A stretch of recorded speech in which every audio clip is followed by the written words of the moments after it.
नमस्कार दोस्तों, स्वागत है आपका SGI computer classes YouTube channel पे। दोस्तों, आज हम चर्चा करने वाले हैं कि जो पहलगाम आक्रमण हुआ है, आपको याद होगा, अटैक हुआ है, जिसमें से पाकिस्तान द्वारा पाले गए आतंकवादी कह दें, जिन्होंने हमला किया 22 अप्रैल 2025 को, जिसमें 26-27 लोग मारे गए। भारत बहुत कड़े कदम उठा रहा है और साथ ही साथ वो अंतर्राष्ट्रीय स्तर पर कुछ ऐसा करने की भी कोशिश कर रहा है कि सांप भी मर जाए और लाठी भी ना टूटे। हम आज उसी पे चर्चा करने वाले हैं कि क्या ऐसा हो सकता है क्या कि हम गोली बारूद भी ना चलाएं और पाकिस्तान की स्थिति बहुत खराब हो जाए।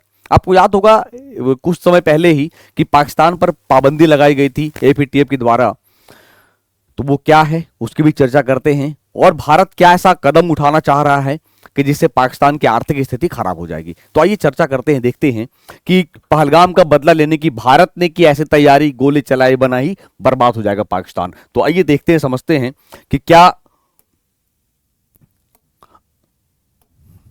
अब देखोगे दोस्तों कि जम्मू कश्मीर के पहलगाम में जो आतंकवादी हमला हुआ था, आतंकी हमला हुआ था, भारत ने यह बात साफ कर दिया कि इस नरसंहार के गुनहगारों को बख्शा नहीं जाएगा। इसके लिए भारत ने कई कदम उठाए। सबसे पहले उसने जो सिंधु ट्रीटी यानी इंडस ट्रीटी था 1960 में हुआ था, उसको रद्द किया, क्योंकि भैया हम सबसे पहले पानी रोक देंगे तो कम से कम जो तुम्हारी रोजमर्रा की चीजें हैं, जो तुम्हारी पब्लिक परेशान होंगी, तो हो सकता है प्रेशर पड़े वहां के हुक्मरान पे या वहां की सरकार पे, है ना। तो इस नरसंहार के गुनहगारों को बख्शा नहीं जाएगा। इन चेतावनियों के बाद पाकिस्तान की धड़कनें कह रहा है बढ़ी हुई है। कारण क्या है? उसे हमले का डर सता रहा है। इसी बीच भारत ने राफेल भी खरीद लिया, आपको याद होगा, है ना, जो फ्रांस से सौदा हुआ है। और अब भारत इस पाकिस्तान ना कहीं से आतंकिस्तान पर ऐसा हमले करने की तैयारी कर रहा है जिससे उसकी कमर टूट जाएगी। क्योंकि एक्चुअली क्या है कि अगर किसी को हम डैमेज करते हैं फाइनेंशियली, तो ऐसे ही कमजोर हो जाता है वो। तो आप देखोगे दोस्तों, ये है क्या कि अब भारत ने पाकिस्तान के खिलाफ सख्त रूप अपनाया है। पाकिस्तान को एफएटीएफ की ग्रे लिस्ट में डालने की कोशिश कर रहा है भारत। अब ये एफएटीएफ क्या है उस पर चर्चा करेंगे। साथ ही साथ भारत आईएमएफ से पाकिस्तान की आर्थिक मदद रुकवाने की तैयारी में है कि जो आपको फंडिंग होता है, जो आपको पैसा मिलता है, अगर वो पैसा ही ना मिले तो फिर जो आप उस फंडिंग का गलत इस्तेमाल करते हो वो कहां करोगे।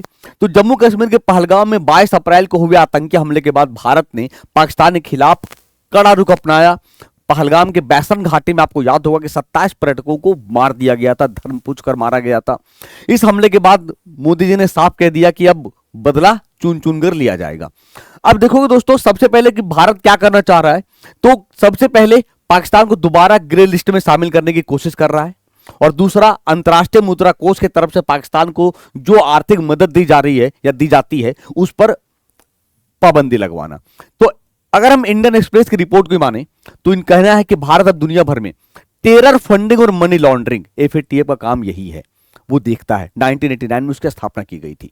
तो टेरर फंडिंग और मनी लॉन्ड्रिंग पर नजर रखने वाली संस्था एफएटीएफ में पाकिस्तान को फिर से ग्रे लिस्ट में शामिल कराने के लिए दूसरे सदस्य देशों का समर्थन जुटा रहा है। अब इससे क्या होगा कि अगर ये फिर से शामिल हो जाएगा तो कम से कम जो आपकी फंडिंग होती है उस पर कड़ा नजर रहेगा। पहला कि आप खर्च, जो आपको फंडिंग मिलता है वो आप खर्च कहां करते हो।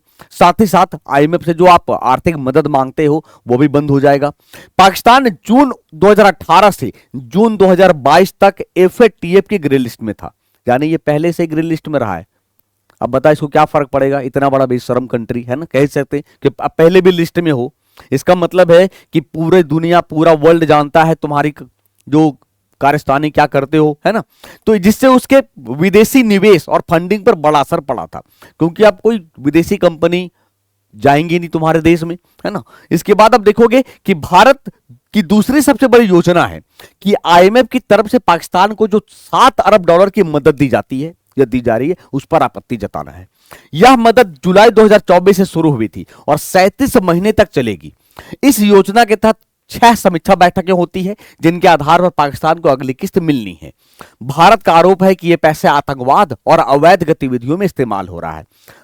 अगर ऐसे में भारत सबूत दे देता है तो भारत आईएमएफ की मई में होने वाली बोर्ड बैठक में इसका मुद्दा उठाने की तैयारी में है, और जिससे सोचो कितने $7 अरब इसका सीधा मदद रुक जाएगा। तो कह सकते हैं कि अगर आपकी आर्थिक जो मदद है अगर रुक जाएगा तो जो आप बहुत उड़ते हो ना, कि जैसे वहां के प्रधानमंत्री की स्टेटमेंट आया था, आपने देखा होगा कि हम परमाणु बम मार देंगे या फिर हम ये कर लेंगे। भाई खुद परेशान है, क्योंकि पीओके में जितने भी मदरसे चल रहे थे सारे मदरसे बंद हो गए हैं। कारण क्या है, 10 दिन के लिए बंद कर दिया गया, क्योंकि उन्हें कहीं ना कहीं ये डर सता रहा है कि क्या पता भारत फिर से एयर स्ट्राइक कर दे या भारत कुछ और कदम कर उठा ले, है ना। तो ये इन्फॉर्मेशन आपको कैसे लगी, आप हमें कमेंट करके जरूर बताइएगा। चैनल पे नए हैं दोस्तों, चैनल को सब्सक्राइब करना। मिलेंगे ऐसे ही इन्फॉर्मेटिव वीडियो के साथ दोबारा, तब तक के लिए अपना ख्याल रखिए। थैंक यू, शुक्रिया, जय हिंद।